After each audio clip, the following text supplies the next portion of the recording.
এই প্রথম আমি রজনীকান্তের কোনো ফিল্মকে রিভিউ করছি ইউটিউবে। আজকে কথা বলবো কুলি সিনেমাটা নিয়ে, যেটা ডিরেকশন দিয়েছে লোকেশ কানাকরাজ, মানে এলসিও এর লোকেশ কানাকরাজ, যার কিছু ফিল্ম হচ্ছে ক্যাথি, বিক্রম, লিও এরকম। তো এই সিনেমাটা হলো কেমন? তো অবশ্যই যখন অ্যানাউন্সমেন্ট হয়েছিল যে লোকেশ কানাকরাজ সাথে রজনীকান্ত কাজ করছে, তখন একটা দারুণ এক্সাইটমেন্ট হয়েছিল সবার মধ্যে। আই গেস আমার থেকে আরো বড় বড় সিনেফাইলদের আরো বেশি এক্সাইটমেন্ট হওয়ার কথা। কিন্তু এই সিনেমাটা একটা মানে কি বলবো, এই বছর দুটো বড় বড় রিলিজই লোকজনকে ডিসঅ্যাপয়েন্ট করেছে, যেটা 15th আগস্টে রিলিজ করেছিল। একটা হচ্ছে ওয়ার 2, যেখানে এনটিআর আর ঋত্বিক রোশন ছিল, সেটার ব্যাপারে তাকে রিভিউ দিয়েছি। আর একটা হচ্ছে এই সিনেমাটা, যেটা সেম ডেটে রিলিজ করেছে। প্রথমত বক্স অফিস নিয়ে বলতে গেলে হয়তো কুলি বেশি কালেকশন করেছে, কারণ ওর ওয়ার্ড অফ মাউথ প্রথমে ভালো ছিল, তারপর আস্তে আস্তে ডিটোরিয়েট করে গেছে।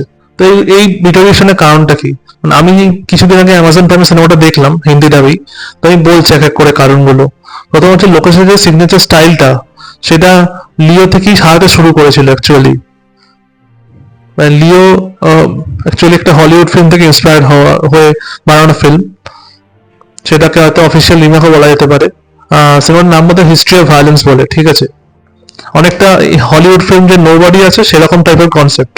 একটা মানুষ থাকে, সে একটা কাম লাইফ লিড করে, এবং তার একটা ভায়োলেন্ট পাস্ট রয়েছে, এবং সেই ভায়োলেন্ট পাস্টটা কি করে প্রেজেন্টে এফেক্ট করছে।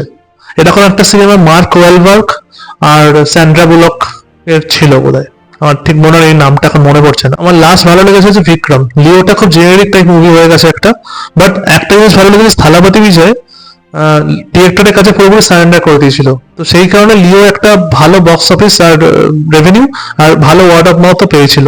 থালাপতি বিজয় একটা ডিফারেন্ট সাইড অফ অ্যাক্টিং দেখতে পাচ্ছি। এবার কুলিতে ফিরে আসা যাক।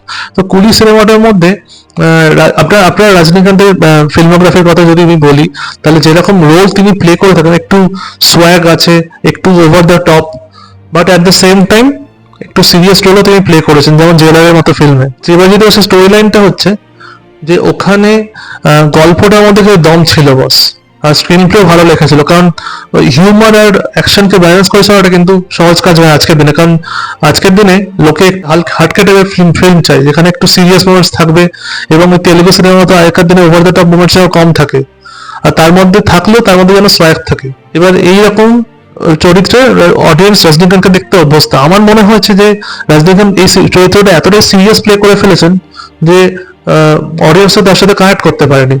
এদিক দিয়ে দেখতে গেলে খুব ভালো একটা ফিল্ম হয়েছিল, কারণ ওখানে ব্ল্যাক কমেডি কাজ করেছিল। নিও নয়ের যে কমেডিটা হয় না, যেরকম বার্ডম্যানে ছিল হলিউড ফিল্মটাই, সেরকম টাইপের কমেডি।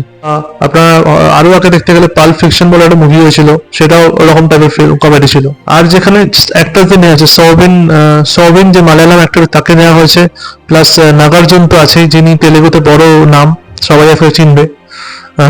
ওই মেরি জাম ওয়ান ম্যান আর্মি আগে সবাই দেখেছে, আমার প্রথম সাউথ ইন্ডিয়ান দেখা মুভি এটা। তো তার আরেকজন রয়েছে, আর আর বলিউড থেকে ক্যামিও করেছে আমির খান। অবশ্য হ্যাঁ, তেলেগু থেকে শ্রুতি হাসানও রয়েছে। বেশিরভাগ স্ক্রিন টাইমটা সৌবিন শাহেরকে ঘিরে হয়েছে, আর বাকিদের মনে হচ্ছে সাপোর্টিং ক্যারেক্টার্স। আচ্ছা, আমি সত্যিরাজের কথা বলতে ভুলেই গেছিলাম, তিনিও এখানে রয়েছেন। হ্যাঁ, যেটা বললাম, বাকিদের এখানে সাপোর্টিং ক্যারেক্টার্স মনে হচ্ছে এই কারণে কি, নাগার্জুনের যে পোটেনশিয়াল, নাগার্জুনের একটা আলাদা দেখবে সোয়াগ আছে, যেখানে ও সিরিয়াস মোমেন্টস আর সোয়াগের মোমেন্টস গুলো ব্যালেন্স করতে পারে। সেই পোটেনশিয়ালটা আমার তো মনে হচ্ছে এখানে ইউজই করতে পারেনি, যে টিপিক্যাল জেনারিক একটা ভিলেন দেখানো হয়েছে, ওয়ান ডিমেনশনাল। বেশিরভাগ মেন ভিলেন অ্যাকচুয়ালি তার হওয়ার কথা, কিন্তু মেন ভিলেন এখানে দেখা যাচ্ছে সৌবিনকে, যাকে হয়তো অডিয়েন্স খুব ভালো করে চিনবেন না, কারণ তিনি মালায়ালাম একজন অ্যাক্টর, এবং তিনি খুব কমই হয়তো কাজ করেছেন। আমার ঠিক খেয়াল নেই, আমি তার আগের কোনো ফিল্ম দেখিনি। আর সেই রজনীকান্তের কথা, রজনীকান্ত এখানে আছে, মানে ওকেও একটা থার্ড হুইল টাইপের চরিত্র দেওয়া হয়েছে। মানে তিনি যে একটা প্রোটাগনিস্ট হিসেবে কাজ করবেন, যে ফ্রন্ট ফুটে খেলবেন, বাট সেটা তিনি করতে পারছেন না, বা তাকে এরকম তার ক্যারেক্টারটাকে এভাবে লেখাই হয়নি। হয়তো লেখা আছে তিনি ব্যাক সিটে বসে সব কাজ প্রোটাগনিস্টের মতো করবেন, এরকম তো হয় না, তাহলে অডিয়েন্স তার সাথে কানেক্ট করতে পারে না। যেমন অজয় দেবগনের ফিল্মোগ্রাফির মতো, অজয় দেবগনকে যখন সিনেমা করে তখন কিছু কিছু সিনেমা দেখে মনে হয় যে ইন্টারেস্টেড নয় করার জন্য রোলটা, তিনি একজন ভালো অ্যাক্টর। আচ্ছা, আর ছোট একটা রোল এখানে উপেন্দ্রকে আমরা দেখতে পেয়েছি, তারও একটা ক্যামিও বলা যেতে বা স্পেশাল অ্যাপিয়ারেন্স বলা যেতে পারে। তার রোলটা কিন্তু ভালো লেগেছে আমার। উপেন্দ্রের যে রোলটা, মানে তাকে ফ্ল্যাশব্যাকে ভালোভাবে ইউজ করা হয়েছে, এবং প্রেজেন্ট টাইম লাইনেও তার যে এন্ট্রিটা, ক্লাইম্যাক্সের আগে সেটাকে ভালো করে ডিজাইন করা হয়েছে। তার সঙ্গে একটা ব্যাকগ্রাউন্ড মিউজিক আছে, সেটা খুব ভালো লেগেছে আমার।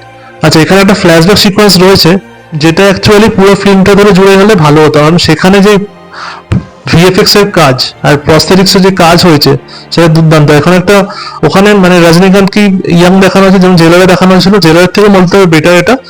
আর ভয়েস মডুলেশনটা করা হয়েছে যেন ইয়াং রজনীকান্তের মতোই ভয়েস তার সেখানে রাখা হয়েছে, এটা আমার দারুণ লেগেছে। পুরো ফিল্ম জুড়ে ফ্ল্যাশব্যাকটাই যদি প্রেজেন্ট টাইমলাইন হতো তাহলে খুব ভালো হতো। অবশ্য সেরকম ফিল্ম হলে আজকের দিনে অডিয়েন্স হয়তো পুরোপুরি ডিসকার্ড করতো, কারণ তারা থালাই বা সোয়াগই দেখতে চায়। আজকের ওই ইয়াং বয়সের যে অডিয়েন্স ছিল সেটা বাবা ঠাকুরদের জমানায় ছিল, বাট এখনকার দিন সেটা হয়তো পুরো ফিল্ম হিসেবে জুড়ে থাকলে সেটা হয়তো অতটা কনসিডার করা যাবে না, বা আমাদের জেনজি কনসিডার করবেন। আমির খানের ব্যাপারটা হচ্ছে এত মানে ফিল্মটা দেখে লোকে এত ডিসইন্টারেস্টেড হয়ে গেছে লাস্টের দিকে যখন আমির খানের এন্ট্রিটা হলো, সেটা থেকে লোকে মানে সেটা নো ডাউট ভালো এন্ট্রি, ঠিক আছে, তবে তার ড্রেসিং সেন্সটা আমার খুব একটা পোষায়নি। হাফ প্যান্ট পরে তাকে এন্ট্রি করিয়েছে, তার চরিত্রটা কোনো দাগ কাটতে পারেনি।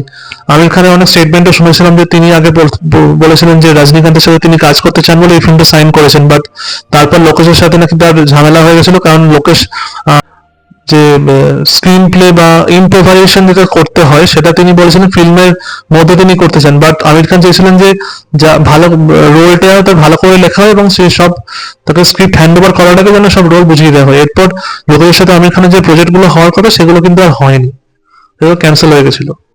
তো এই কারণে কলিতে হয়তো সেরকম বক্স অফিস রেভিনিউ জেনারেট করতে পারলেও ভালো একটা ফিল্ম নয়। হয়তো এখন আর্গু করবে এখানে ওয়ার টুর থেকে বেটার ফিল্ম হয়েছে এটা, সেটা আমি অডিয়েন্সের উপর ছেড়ে দিলাম, এটা আমার ডিসাইড করার কাজ নয়। এই মুভিটা আমি 10-এর মধ্যে 6.5 দেবো। Thank you for your time, bye by.